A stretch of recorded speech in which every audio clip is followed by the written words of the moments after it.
I often think about the concept freedom. What does it mean to be free? Can one be 100% absolutely free? And how would that look? Well, one image that comes to mind is that of a fighter jet pilot.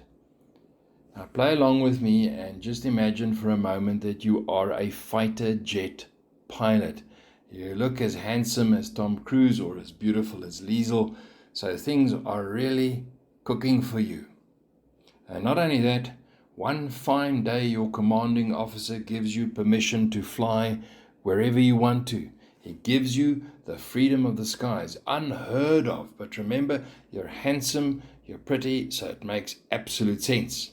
So you take that plane over the city and over the country and over the mountains. You do loops and you do barrel turns and you fire a few missiles at your enemies. You irritate the seniors by flying low over the old age home. You're really enjoying your freedom. You're laughing as you go along. However, if you think about it, that freedom will, of course, never be absolute, because at some point you have to land the bird again. And if you do not take into account your fuel and your position, well, you'll just simply drop from the sky and die. So never can you be flying aimless, even though you have the freedom of the skies, because you have to land again. And in that sense, the freedom you were granted is not absolute, and it is in actual fact dangerous if you don't respect it. You must treat it responsibly while you enjoy it, lest it kills you or you otherwise end in disaster.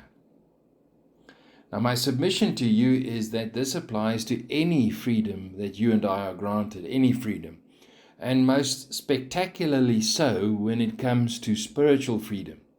In Christ, you and I have been granted a freedom that is beyond what we can actually ever properly comprehend. It's way above us.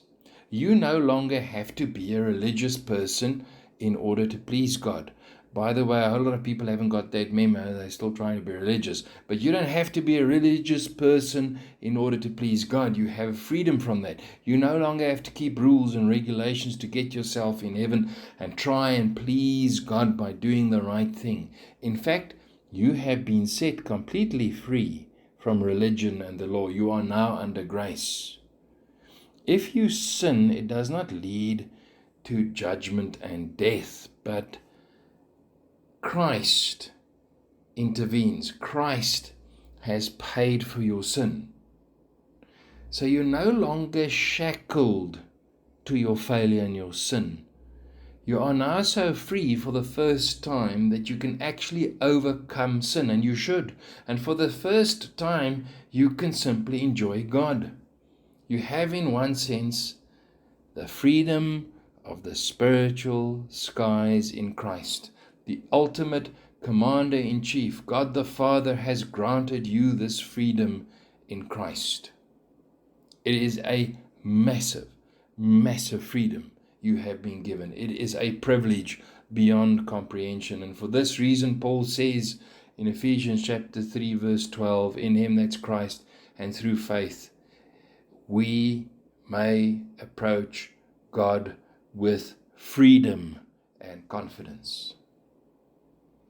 Do you realize how free you are if you may at any stage approach your absolutely, perfectly holy God, regardless of your sin and failure, because of the righteousness of Christ that has been imputed to you by your faith in Him? That is a mind-blowing freedom granted to a sinner by a holy God.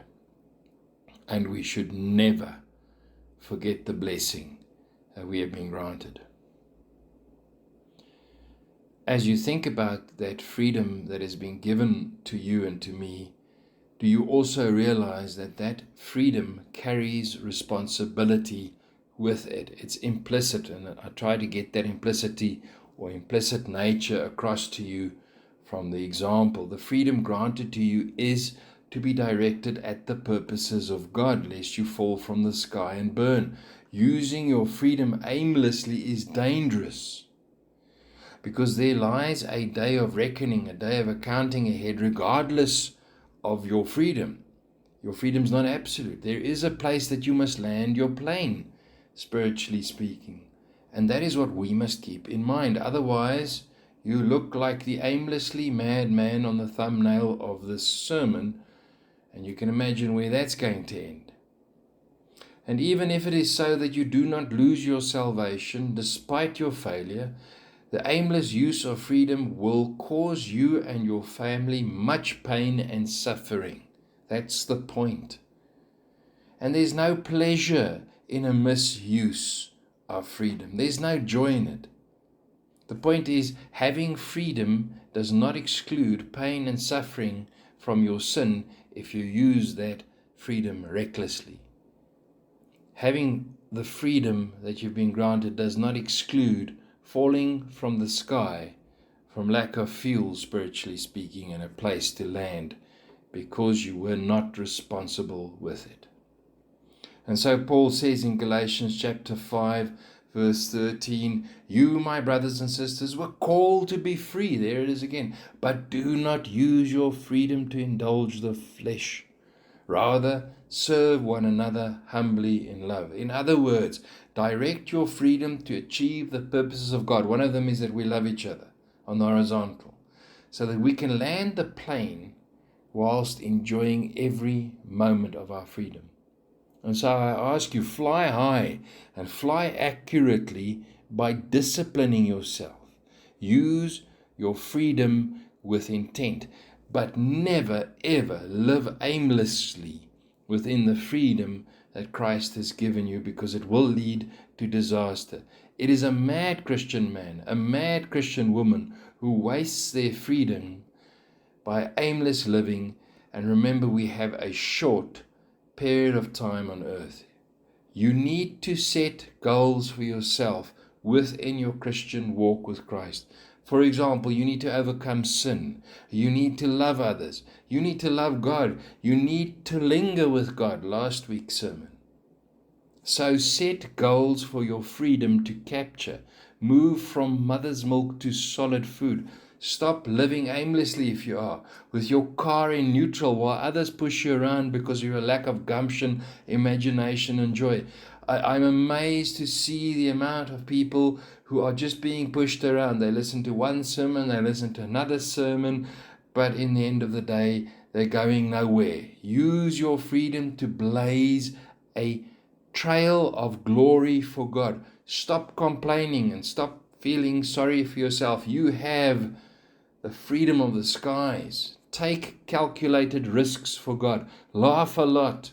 Laugh a lot. Send missile upon your sin and live a holy life, because that is what God has called you to, is set you free to live a holy life. Not an aimless, sinful life, but a purposeful, holy life.